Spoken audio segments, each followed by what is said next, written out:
ಎಲ್ಲರಿಗೂ ನಮಸ್ಕಾರ. Welcome to my YouTube channel. ಇವತ್ತು ಮುದ್ದೆ ಜೊತೆಗೆ ಸಿಂಪಲ್ಲಾಗಿ ಮನೆಯಲ್ಲೇ ಮಾಡ್ಕೊಳ್ಳೋವಂಥದ್ದು ಚಿಕನ್ ಸಾಂಬಾರ್ ಮಾಡೋಣ ಬನ್ನಿ. ಮೊದಲು ತಂದಿರೋ ಚಿಕನ್ನ ಕವರಿಂದ ತೆಗೆದು ನೀಟಾಗಿ ಒಂದು ಪಾತ್ರೆಗೆ ಹಾಕಿ ತೊಳೆದು ನೆನೆಯೋಕ್ಕೆ ಇಡಬೇಕು.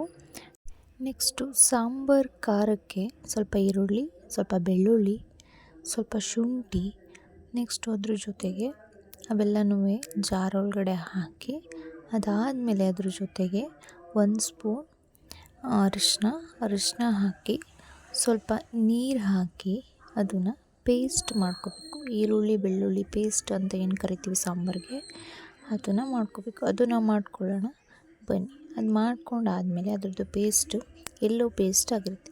ಅದಾದಮೇಲೆ ಒಗ್ಗರಣೆ ಹಾಕೋಣ.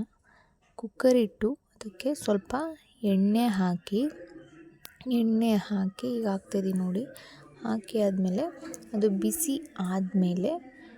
ಆದಮೇಲೆ ಅದಕ್ಕೆ ತೊಳೆದಿಟ್ಕೊಂಡಿರುವಂಥ ಚಿಕನ್ನ ಸ್ವಲ್ಪ ಕುಕ್ಕರ್ಗೆ ಹಾಕಬೇಕು.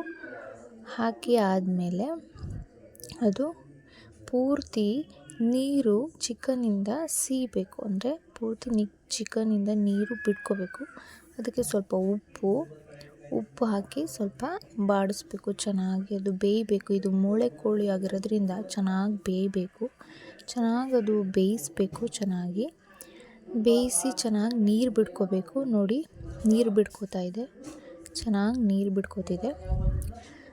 ಚೆನ್ನಾಗಿ ನೆಕ್ಸ್ಟು ಅದಕ್ಕೆ ಮಾಡಿಟ್ಕೊಂಡಿರೋಂಥ ಈರುಳ್ಳಿ ಬೆಳ್ಳುಳ್ಳಿ ಪೇಸ್ಟನ್ನ ಹಾಕಬೇಕು. ನೋಡಿ ಎಷ್ಟು ಚೆನ್ನಾಗಿ ನೀರು ಬಿಟ್ಕೊಂಡಿದೆ. ನೀರು ಬಿಟ್ಕೊಂಡಾದಮೇಲೆ ಪೇಸ್ಟ್ ಹಾಕಿದಾಗ ಚೆನ್ನಾಗಿ ಸಾಂಬಾರು ರೆಡಿಯಾಗುತ್ತೆ. ನೆಕ್ಸ್ಟು ಚೆನ್ನಾಗಿ ಅದನ್ನು ಪೂರ್ತಿ ಮಸಾಲೆನ ಮಾಡ್ಕೋಬೇಕು. ಚಿಕನ್ ಪೂರ್ತಿ ಹರಡ್ಕೋಬೇಕು. ನೆಕ್ಸ್ಟ್ ಅದಾದಮೇಲೆ ನೆಕ್ಸ್ಟ್ ಇನ್ನೊಂದು ಮಸಾಲೆ ಮಾಡ್ಕೊಳ್ಳೋಣ ಬನ್ನಿ. ಅದಕ್ಕೆ ಏನೇನು ಬೇಕು? ಸ್ವಲ್ಪ ಕಾಯಿ, ಸ್ವಲ್ಪ ಕಡಲೆ, ಅದ್ರ ಜೊತೆಗೆ ಸ್ವಲ್ಪ ಚಕ್ಕೆ, ಅದಾದಮೇಲೆ ಸ್ವಲ್ಪ ಗಸಗಸೆ, ಇವೆಲ್ಲನೂ ಒಂದು ಜಾರ್ ಒಳಗಡೆ ಹಾಕಿ ರುಬ್ಕೋಬೇಕು. ಎಲ್ಲನೂ ಹಾಕೋತಿದ್ದೀನಿ ನೋಡಿ. ಜಾರ್ ಒಳಗಡೆ 3 ಐಟಮ್ಸ್ಗಳನ್ನ ಹಾಕಿ ಅದರ ಜೊತೆಗೆ ಚಕ್ಕೆ ಮತ್ತು ಗಸಗಸೆ ಹಾಕ್ತಿದ್ದೀನಿ ನೋಡಿ. ಗಸಗಸೆ ಹಾಕಿ ಆದಮೇಲೆ ಇದ್ರ ಜೊತೆಗೆ ನಾವು ಒಟ್ಟಿಗೆ ಖಾರದ ಪುಡಿ ಹಾಕೋಬೇಕು. ಸಾಂಬಾರಿಗೆ ಎಷ್ಟು ಬೇಕೋ ಅಷ್ಟು ಖಾರದ ಪುಡಿ ಹಾಕೋತಿದ್ದೀನಿ, ಸಾಂಬಾರಿಗೆ ಎಷ್ಟು. ಅದಾದಮೇಲೆ ಸಾಂಬಾರು ಪುಡಿ ಎಷ್ಟು ಬೇಕು, ಧನಿಯಾ ಪುಡಿ ಅಂತ ಏನು ಕರಿತೀವಿ, ಆ ಧನಿಯಾ ಪುಡಿನ ಹಾಕ್ಕೊಂಡು ನೆಕ್ಸ್ಟು ಮಸಾಲೆ ರೆಡಿ ಮಾಡ್ಕೋಬೇಕು. ಈಗ ಮಸಾಲೆ ರೆಡಿಯಾಗಿದೆ. ನೆಕ್ಸ್ಟು ಚಿಕನ್ ಏನಿರುತ್ತೆ ಅದಕ್ಕೆ ಹಾಕಿ ಪೂರ್ತಿ